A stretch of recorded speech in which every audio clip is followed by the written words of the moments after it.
ইফতারের পর পর অনেকেই ধূমপান করে থাকেন, তবে আপনি কি জানেন এতে আপনার শরীর ভীষণভাবে ক্ষতিগ্রস্ত হচ্ছে? যদিও যে কোনো সময় ধূমপান করা শরীরের জন্য ক্ষতিকর, প্রত্যক্ষ বা পরোক্ষভাবে যেভাবেই হোক না কেন ধূমপানের ক্ষতিকারক প্রভাব থাকে। যারা ধূমপানে আসক্ত তাদের জন্য রোজার মাস উপযুক্ত সময় এই আসক্তি বর্জন করার।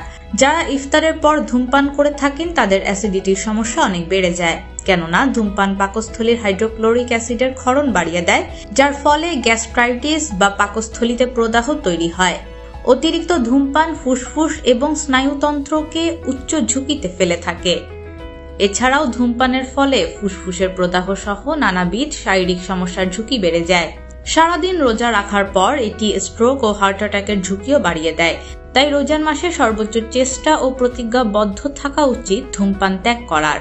রোজার পবিত্রতা রক্ষায় ও শারীরিক সুস্থতার জন্য ধূমপান ত্যাগ করা খুবই জরুরি।